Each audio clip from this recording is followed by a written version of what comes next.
আসসালামু আলাইকুম। আশা করি আপনারা সকলেই ভালো আছেন।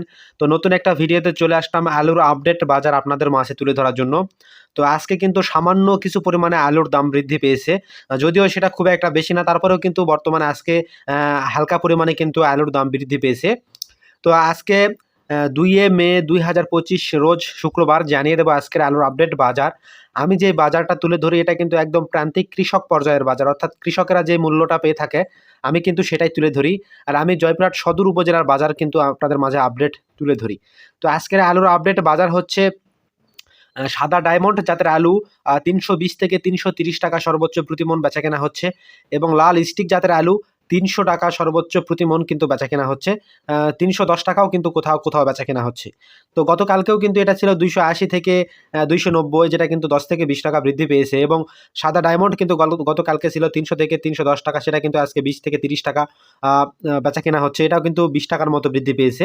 তো এতদিন কিন্তু নিম্নগামী ছিল আলুর বাজার। আজকে কিন্তু ৳২০ বা ৳৩০ যেটাই বলেন, সামান্য কিছু পরিমাণে হলেও কিন্তু আজকের আলুর দাম কিন্তু একটু হলেও বৃদ্ধি পেয়েছে।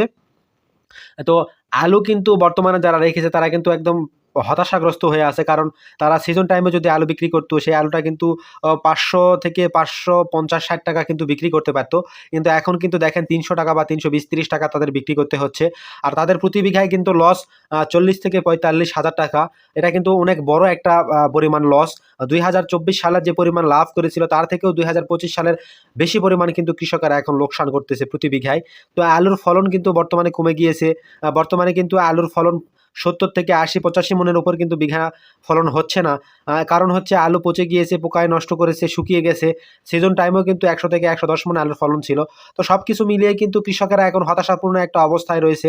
কারণ তাদের উৎপাদন খরচ তারা তুলতে পারতেছে না। পাশাপাশি যে পরিমাণ লস হচ্ছে এটা কিন্তু বিগত বছরগুলিতে কিন্তু কখনোই তারা করে না এত পরিমাণ লস। আর এই লস কিন্তু সামনে ২ বছরে হয়তো উঠবে কিনা এটা কিন্তু কৃষকেরা নিজেরাও জানে না। কারণ এই বছর সার, বীজ, কীটনাশক সবকিছুর দামই কিন্তু অনেক পরিমাণে বৃদ্ধি পেয়েছিল। অর্থাৎ বেশি দামে কৃষকদের কিনতে হয়েছিল সার, বীজ, কীটনাশক।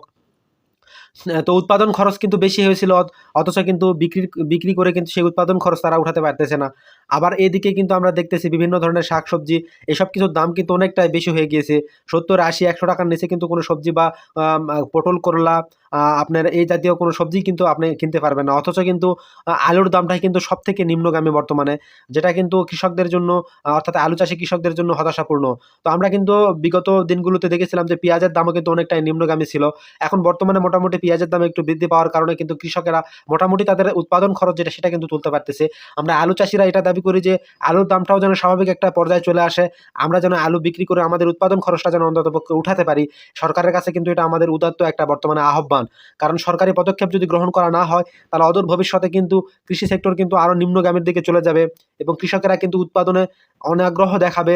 পাশাপাশি নতুন যারা কৃষি উদ্যোক্তা বা কৃষিকাজে সম্পৃক্ত হয়েছে তারা কিন্তু কৃষিকাজ থেকে দূরে সরে যাবে। তাহলে কিন্তু বাংলাদেশে কিন্তু কৃষি নির্ভরশীল একটা দেশ, সেটা কিন্তু কৃষি নির্ভরশীলতা থেকে কিন্তু আর থাকবে না। সেই কারণে কিন্তু বাইরের দেশ থেকে যদি আমরা আমদানিমুখী হই তাহলে কিন্তু সবকিছুর দাম কিন্তু বা সবকিছুর মূল্য কিন্তু তখন বৃদ্ধি পেয়ে যাবে। এটা কিন্তু দেশের জন্য কিন্তু একটা ক্ষতিকর আমরা মনে করি। তাই সরকারিভাবে বিভিন্ন উদ্যোগ আমরা যেন গ্রহণ করতে দেখি। আমাদের এটাই কিন্তু আহ্বান, যেন বেশি, বেশিভাবে বিদেশে আলু রপ্তানি হয়। যেন আলু দেশের চাপ কিন্তু যে পরিমাণে রয়েছে চাপটা যদি কমে যায় তাহলে কিন্তু আলুর দাম হয়তো কিছুটা কিছুটা বৃদ্ধি পাবে।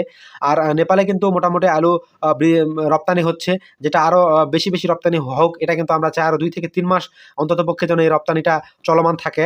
তাহলে কিন্তু দেশের আলুর চাপ যেটা রয়েছে এটা কিন্তু মোটামুটি পর্যায়ে কমে যাবে এবং যারা কোল্ড স্টোরেজে যে কৃষকরা আলু রেখেছে তারা কিন্তু এখন চিন্তার মধ্যে রয়েছে। কারণ কোল্ড স্টোরেজের ভাড়া কিন্তু ৳৬.৭৫ কেজি করা হয়েছে। এটা কিন্তু একদম যৌক্তিক সম্পন্ন নয়, অযৌক্তিক একটা কাজ করেছে।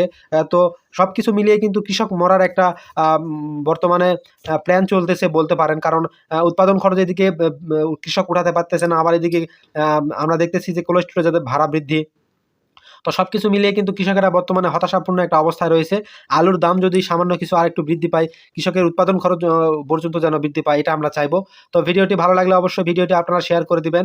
পেজে নতুন হয়ে থাকলে পেজটি ফলো দিবেন। ইউটিউব চ্যানেলে নতুন হয়ে থাকলে চ্যানেলটি সাবস্ক্রাইব করবেন। তো সকলকে ধন্যবাদ। সকলে ভালো থাকবেন। আসসালামু আলাইকুম।